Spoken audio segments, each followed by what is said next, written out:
Bienvenidos a Radar de Inversiones, este espacio en donde todos los viernes analizamos lo que está sucediendo en el mercado y lo bajamos a decisiones concretas de inversión. Y esta semana pasó algo interesante, como veníamos viendo ya un indicio la semana anterior, que es que el mercado deja de prestarle atención al conflicto en Medio Oriente y empieza a buscar de nuevo a los fundamentals, a lo que realmente importa respecto a las inversiones. Las tensiones en Medio Oriente se calmaron un poco, bajó el petróleo, siguió descendiendo su precio y los inversores volvieron a centrarse en la gran pregunta del momento, que es, ¿sigue habiendo oportunidades en tecnología o ya está todo caro? Mientras eso sucedió en el contexto internacional, en Argentina se empezaron a ver ciertas señales de normalización, pero por supuesto continuaron también algunos desafíos que no tenemos que dejar de monitorear. Por eso hoy te traigo 3 activos concretos como todas las semanas para que vos tal vez, si te parecen adecuados, puedas agregarlos a tu cartera de inversión. Te voy a hablar de una obligación negociable de renta fija en dólares, un CDR moderado y un CDR agresivo. Quédate, ¿qué te cuento? Arranquemos por el contexto local. ¿Qué es lo que está sucediendo en Argentina? Y primero te voy a dar las buenas noticias. En primer lugar, el Tesoro completó la emisión del Bonar 2028 y sigue acumulando reservas para los grandes vencimientos que se vienen ahora en julio, que son muy desafiantes. A su vez, el Banco Central estuvo interviniendo en el mercado cambiario porque hubo cierta presión sobre el dólar a través de los instrumentos Dollar Linked. Y respecto a las tasas de las cauciones, las mismas se han normalizado respecto a las tensiones de la semana anterior. La noticia más esperada fue que el gobierno anunció que probablemente la inflación del mes de junio se encuentre por debajo del 2%, que si esto se concreta, este sería el tercer mes consecutivo a la baja del dato de la inflación y sería un hito clave en este proceso de desinflación en el cual está muy compenetrado nuestro gobierno actual. Sin embargo, por supuesto, seguimos estando en Argentina, entonces hay ciertas señales, ciertos datos a monitorear. La actividad económica mostró una caída mensual en abril después de meses de recuperación, entonces ese dato pide atención. A su vez, la mora del sistema financiero continúa aumentando, principalmente en los créditos hacia las familias, y esto lo que muestra es que la normalización de la macro todavía no llegó a los bolsillos de las personas. Entonces mi lectura es que Argentina está avanzando bien. Sin embargo, todavía hay ciertos datos a monitorear y eso se traduce en el mercado argentino en que todavía hay que ser selectivos con los activos que elegimos dentro de nuestro país. Ahora pasemos al contexto internacional. ¿Qué es lo que está sucediendo a nivel global? Por un lado, dato no menor, el petróleo siguió bajando. Las negociaciones entre Estados Unidos e Irán continuaron. Esto hizo que el precio del petróleo continúe en descenso y esto es sumamente favorable, como ya hemos hablado en videos anteriores, para todo el mundo. ¿Por qué? Porque una baja del petróleo implica que la inflación debería empezar a desacelerarse a nivel global y eso a su vez es favorable para una posible baja de tasas de la Reserva Federal a futuro, si es que hay una menor inflación. Otro dato importante es que la tecnología corrigió. Después del enorme rally del primer semestre, el sector tecnológico empezó a tener una mayor volatilidad. Los fabricantes de semiconductores tuvieron caídas importantes. Samsung y SK Hynix en particular cayeron fuerte por dudas respecto a sus valuaciones. ¿Esto significa que terminó el ciclo de la inteligencia artificial?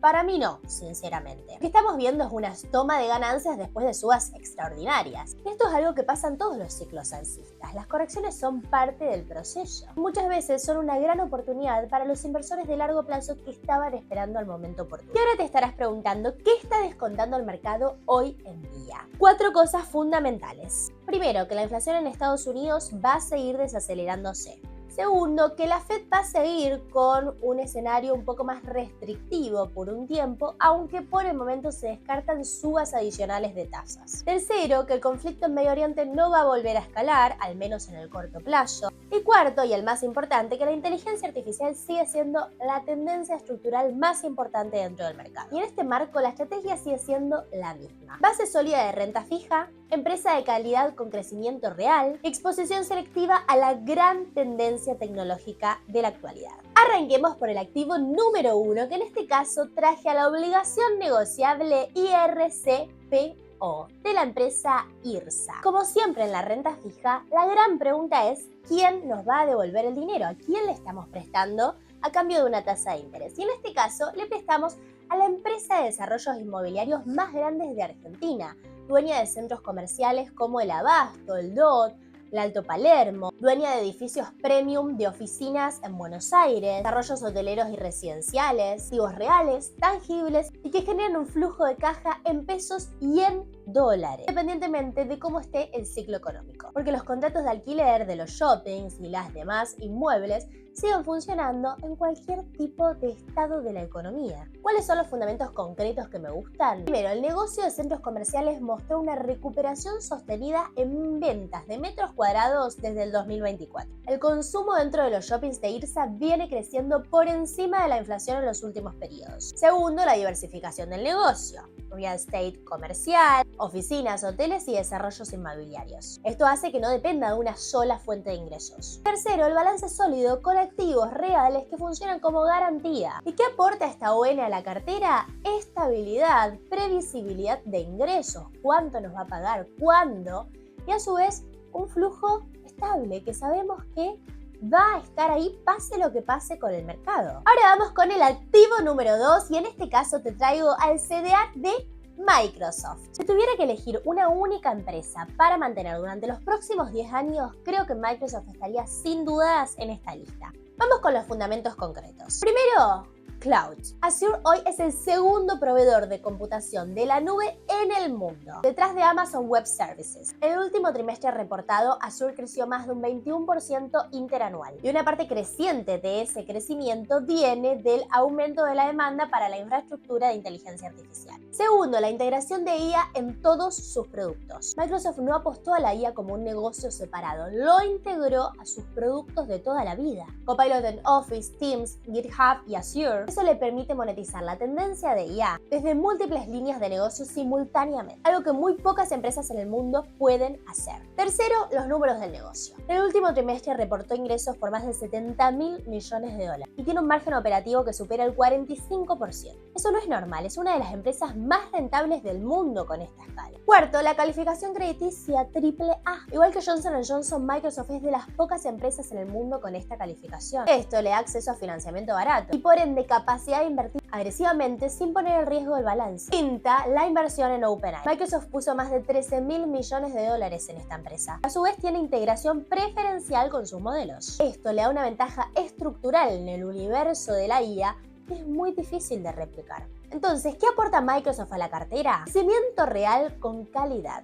No es especulativa, es la pieza de crecimiento moderado que resiste bien en cualquier escenario. Ahora vamos con el activo número 3 y en este caso te traigo al CDR de Nvidia. Y muchos se podrán preguntar, ¿pero no es tarde ya para invertir en Nvidia? La pregunta que te tenés que hacer es si el negocio tiene todavía perspectivas para seguir creciendo un poco más. Y la respuesta en Nvidia es que definitivamente sí. Te quiero mostrar los fundamentos concretos. Primero, liderazgo de chips en IA. Los chips de Nvidia son el estándar en la industria para entrenar modelos de inteligencia artificial. No hay un competidor real en este segmento de alto rendimiento. AMD intenta, pero la brecha tecnológica entre ambos sigue siendo muy alta. Segundo, los números del último trimestre. Ingresos de más de 44.000 millones de dólares, con crecimiento de 69% interanual. Por otro lado, el segmento de data centers representó un 88% de los ingresos. El margen bruto ajustado fue de 78%. Son números que muy pocas empresas en el mundo pueden replicar. Tercero, la expansión en la demanda. Nvidia ya no depende solo de las grandes tecnológicas como Google o Microsoft.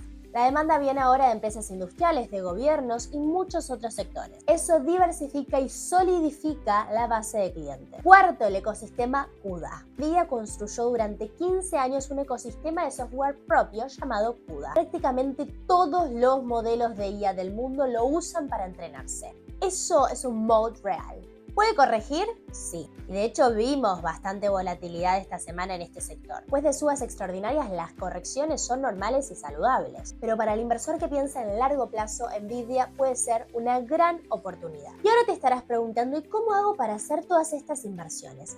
La realidad es que se hacen de una manera muy sencilla desde tu broker de confianza, como por ejemplo Bull Market, el broker donde puedes operar en el mercado local e internacional.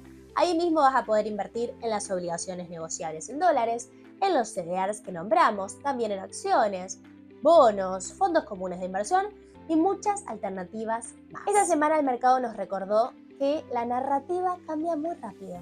Hace unas semanas hablábamos de la guerra, hoy hablamos de evaluaciones y fundamentos corporativos. Pero las grandes tendencias no cambian en una semana. La inteligencia artificial sigue siendo la tendencia más importante del mercado, la economía argentina sigue en proceso de normalización y la necesidad de construir una cartera con criterio, no siguiendo al hype del momento, sigue siendo la diferencia entre el inversor que genera resultados y el que simplemente siga titulares. Si querés trabajar esto aplicado a tu situación, tus objetivos, tu plazo, tu perfil, eso es exactamente lo que hacemos en las MR Sessions, mi servicio de asesoramiento mensual. Si te gustaría recibir más información, comenta MR y te paso toda la info. Y si te gustó este contenido, te invito a que te suscribas a mi canal porque todos los viernes voy a estar subiendo un nuevo episodio de Radar de Inversiones para que vos estés al tanto de las alternativas de inversión más atractivas del mercado. A su vez, si te gustaría ver más contenido, puedes seguirme en Instagram y TikTok, donde me encontrás como @macanelmercado, porque ahí subo contenido todos los días y te mantengo 100% informado. Nos vemos el próximo viernes.